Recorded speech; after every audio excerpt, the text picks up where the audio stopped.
Warahmatullahi wabarakatuh. Waalaikumsalam warahmatullahi wabarakatuh.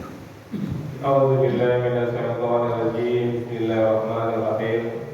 Alhamdulillahirabbil alamin. Asyhadu an la ilaha illallah wa asyhadu anna Muhammadan abduhu wa rasuluh la nabiyya ba'dah. Allahumma shalli ala sayyidina Muhammad wa ala ali sayyidina Muhammad. Ibadallah, ittaqullah haqqa tuqatih wa la tamutunna illa wa antum muslimun. Faqala ta'ala fi kitabil karim, a'udzu billahi minasy syaithanir rajim. Bismillahirrahmanirrahim. Alhaakumut takatsur hatta zurtumul maqabir. Sadaqallahul azim. Bapak Ibu yang sangat kami muliakan dan anak-anak kami yang kami banggakan, alhamdulillah Bapak Ibu kita bersyukur kepada Allah kembali dengan izin karena Allah menghadirkan kita di masjid ini. Amin. Kita harus merasakan betul Bapak Ibu nikmat-nikmat yang telah Allah anugerahkan kepada kita, dan sesungguhnya Bapak Ibu nikmat besar itu adalah nikmat umur Bapak Ibu. Masih hidupnya kita, masih punya umur kita, itu nikmat besar sekali. Amin. Karena taubat itu berlaku ketika umur masih ada. Jadi kalau umur kita tidak ada lagi, kita sudah pindah ke alam selain dunia, ketika itu kita bertobat tidak diterima lagi.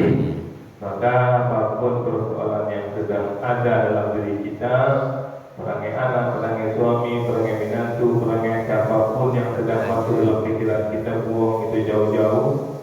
Katakan dalam diri kita bahwa kita adalah orang yang mendapatkan nikmatnya. Amin. Allah. Kemudian Bapak Ibu kita selalu berharap, berdoa kepada Allah, kiranya hidayah Allah selalu menyertai hidup kita sampai kita tinggalkan dunia. Amin ya Allah. Amin. Amin. Subuh ini Bapak Ibu kami ingin mengajak kita untuk melihat firman Allah dalam surat Al-Kasur, surat 102 di ayat 1 dan 2-nya Bapak Ibu.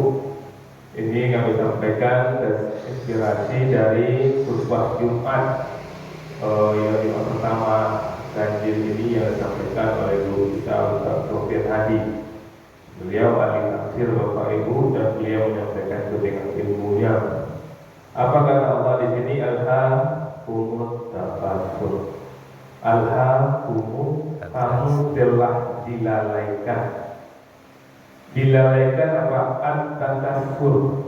Kalau kita lihat terjemahan dalam bahasa Arab yang ada di terjemahan Al-Quran, dikatakan di situ bermega-mega. Di at-takatsur itu bermega-mega. Tapi Allah tunjukkan lagi di surat Al-Hadid ayat 20 tentang takasur itu, tentang yang bermega-megahan itu. Apa kata Allah? Wa tafakuru bainakum wa takassur fil amwal wal aulad. Ya, fil amwal wal aulad.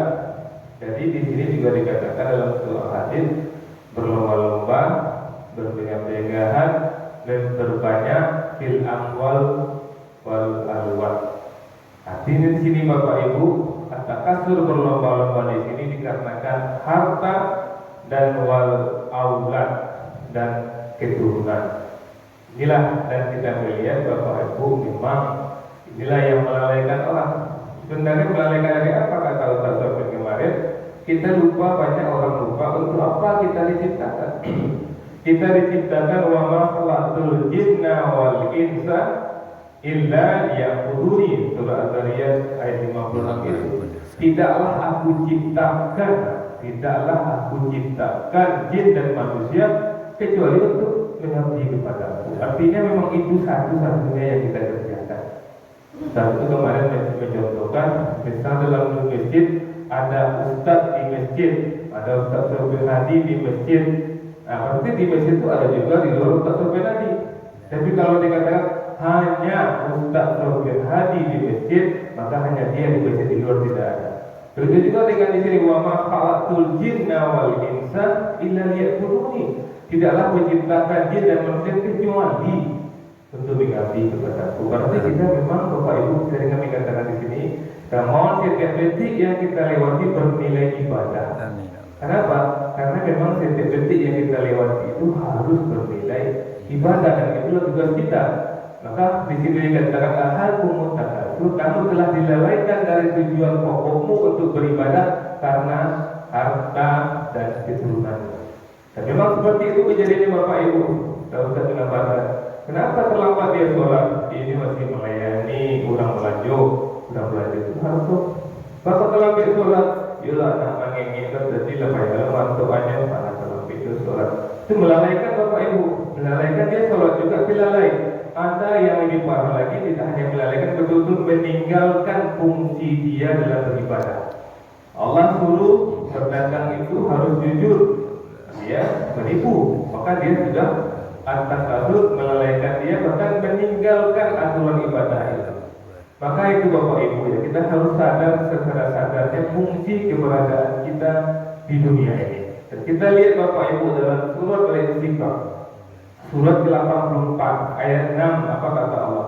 Ya ayyuhal insan, wahai manusia, siapapun yang merasa manusia, dengar ini. Innaka kadibun ila rabbika kadhan wa mulaqin. Sungguh kamu, kata Allah, kadihun telah bekerja keras ila rabbika, menuju Tuhanmu. Ini yang kita lupa, bekerja keras ya. Allah ingatkan ila rabbika, menuju Tuhanmu, menuju Tuhan mati. Kadhan wa mulaqin, dengan sungguh-sungguh maka kamu akan menemuinya. Kita kerja keras dengan sungguh-sungguh dan kita akan menemui Tuhan kita.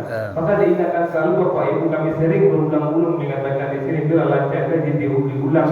Awak ini kau memang betul-betul menunggu mati. Kita kerja keras untuk menunggu mati. Maka kalau kita kerja keras tetap dalam hal wa ma khalaqul jinna wal insa liya'budun, kita kerja keras tetap dalam rangka beribadah kepada Allah, kita menuju mati tidak masalah. Tapi kita bekerja keras, tapi kita lalai dan ikut aturan Allah, kita menuju mati. Alangkah malangnya kita. Itulah yang dikatakan ketika kita meninggal dunia Bapak Ibu, tiga yang mengantar: harta kita mengantar, keluarga mengantar, amal mengantar. Harta balik, kemudian keluarga balik, tiga amal yang menemani kita. Kalau kita misal Bapak Ibu betul-betul menjadikan harta kita, anak kita betul-betul menjadi amal, maka walaupun dia balik sebentar di dunia, tapi pahalanya mengalir di kita. Amin. Ya, harta kita yang balik itu, mobil kita balik, tapi kita sudah wanti-wanti anak kita. Tidak semua orang Allah kasih mobil ini. Allah izinkan kita dapat mobil, jangan gunakan mobil ini untuk maksiat, jangan mobil ini lalai. Gunakanlah mobil ini untuk mengantar kita ke masjid, untuk kita silaturahmi, untuk melihat orang meninggal, untuk melihat orang sakit. Katakan sama anak kita, maka walaupun kita masuk dalam kubur Bapak Ibu, sepertinya harta yang pulang, di pahalanya sampai ke kita. Juga anak kita, keluarga kita yang pulang, istri kita wanti-wanti. Untuk orang dengan baik, jaga anak kita dengan baik. Begitu juga dengan anak kita, perhatikan sholat kita, perhatikan ibu kita, kasih sayang adik kakak, kita katakan seperti itu. Kita masuk kubur, anak kita pulang, pahalanya menemani kita. Seperti itu Bapak Ibu, sadarlah kita sebenarnya bahwa kita hidup ini yang kita tunggu adalah mati. Bapak Ibu, mati dalam keadaan husnul khotimah. Assalamualaikum warahmatullahi wabarakatuh. Waalaikumsalam.